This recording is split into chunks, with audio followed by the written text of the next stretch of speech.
Matt Van Tine. I directed, produced, and edited. Okay. Tim Simek played Jake, one of the producers, and story concept. Ryan Kuna, DP. Rich Van Tine, writer and producer. Okay. Are you guys friends? Okay. Okay. You're doing it. Oh. So, All right. Well, like I asked everybody at the beginning, how did this project begin? We'll start with you. I guess me, yeah. Just one day, it's one of these moments of an idea came up. I was floating in the pool one hot this afternoon. It came up, and I had this idea.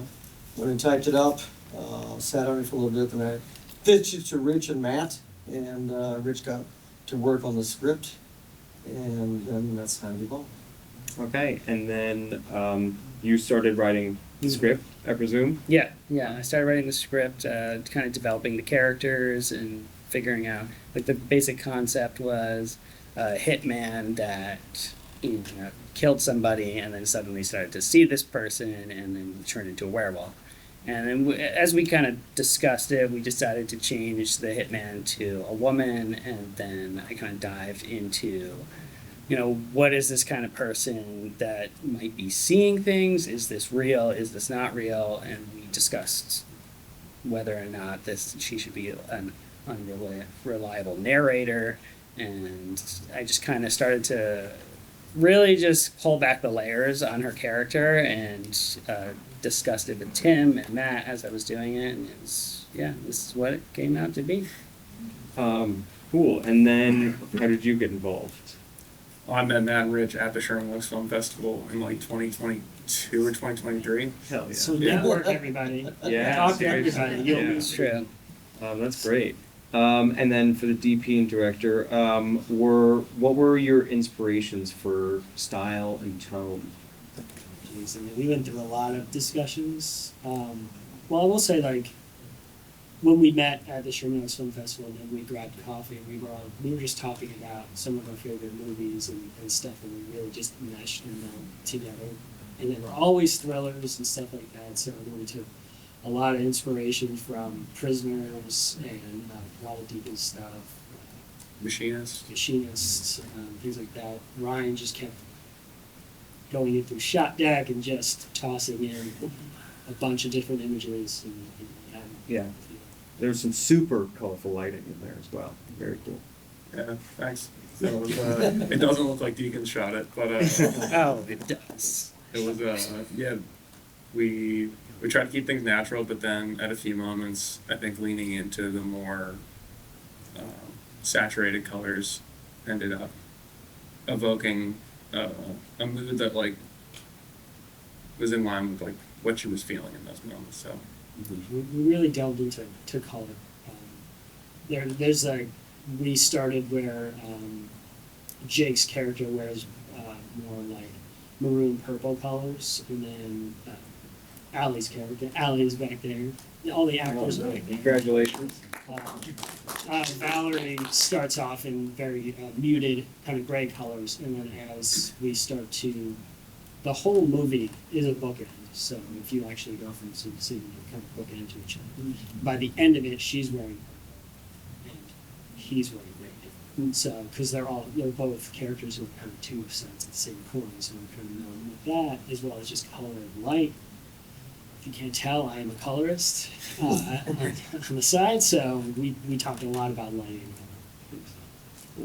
And then as the actor, can you tell me, how do you approach getting into a character, fleshing them out? I do a little background in terms of created a history, for the character for myself, and from there, almost like a journey of how he got to the point where he is now, and then a lot of it's just organic, on set, moments that Allie and I worked together on many projects together, and so we have this chemistry and have this bond and real trust. So we played a lot with stuff, and from there a lot of it just in moment. Okay. And then as a director, it's quite a dark and challenging role for the leading lady. How do you motivate her and get her there? I mean, she's pretty motivated already. Like, we discussed at one point, like, if we should get together and do rehearsals, and we decided not to. Okay. She was very adamant about not doing it and just being in that moment. We also, when we were discussing the scripts and bringing Ellie on, we got together for, we met somewhere in North Hollywood, and we were just discussing the scripts and just kind of spitballing back and forth ideas. I mean, at one point in the script, she's talking to her brother, and Allie thought that it would be so much better if it's an ex-husband, and that just like opened up a whole bunch of stuff. So she was already like, before we even like brought her on, she was already in it. So it was so natural. Cool. Right? And then can I ask, what's it like, two brothers working together? It's terrible. What's your creative relationship like? We can, I mean, we don't have to beat around the bush. Mhm. If something's not working, tell them it's not working. Yeah. We can argue and yell at each other, and then all of a sudden it's back to working. So Yeah. it's a lot of trust. Yeah. So, it's Yep. Yeah. Okay, well, I'd like to go down the line and just ask, what is one thing that you learned about yourself artistically or about the process in this piece specifically? It's just Okay, skipping you, go Yes. to him. Thanks a lot, I appreciate Yeah. it. We'll come back to you. I don't know, artistically, I mean, a lot of it is just, you know, some of the other valves that I was able to tap into as an actor and just letting go more. And then also too, in a humanistic way, it's the aspect of everybody has their own struggle that they go through. Mm. And I think everyone wants to have some absolution in some form or fashion. So it's like, you know, what are you willing to pay for that? So. Mhm. Are you ready? sure. Okay, go ahead. Just to kind of let things go. Okay. I mean, we all of our projects are always just shoestring budgets and working on favors and all those things. And I think just that I realized after doing different projects, and especially after this one, and how it came out and how it looks for what we had, it's kind of like just do it. We'll figure it out. Yeah. And don't bottle everything up inside, because on the first day of shooting, I always kind of kept my cool. Ryan was always appreciative that I kept my cool.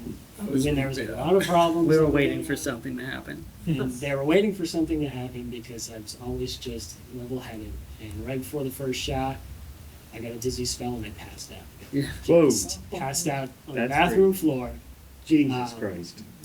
He had no idea, but I was like, let me just step out for a second. So I passed out on the bathroom floor because it was just leaving it, Wow. you know, Yeah, trying to keep sure, it all sure. together. Wow. We Crazy. moved on. Yeah. There you go. Sure. Okay, and for you? I was gonna say something. I wasn't gonna bring up that story, but but no, I mean, like, there were a lot of issues in prep with just trying to get the equipment that we needed or trying to get crew, and I was pretty stressed at a few points along the way. And Matt reminded me of, like, a couple times, like, we're gonna make a movie that, like, we want to see. Like, we're gonna make the movies that, like, we want to go to the theater and, like, that we've grown up watching. And I feel like just keeping that in the front of my mind, I was like, we're making a movie. Like, I don't need to, like, internalize all this. And Matt just kept being like, it's all gonna be fine, Brian, it's gonna be fine. And then he passes out. And then he passed out. Before we hit It's not. Yeah. Okay. And for you? For me, this is the first time that I wrote something that wasn't my original concept. Okay. So it was. I wouldn't say it was challenging necessarily, but just trying to keep within what Tim had laid out and trying to not deviate too far or change anything like too drastically. So I think, like, I guess that was like a learning process for me. Yeah, I guess. There you go. Cool.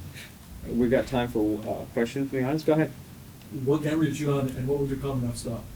What did you stop? Black Magic pocket camera. Probably somewhere around 2.8. I would say it's about the lenses. Yeah. What lenses did you have? CP3s. What the hell are you talking about? All right. Anyway, thank you guys so much. We really appreciate it. Thank you guys.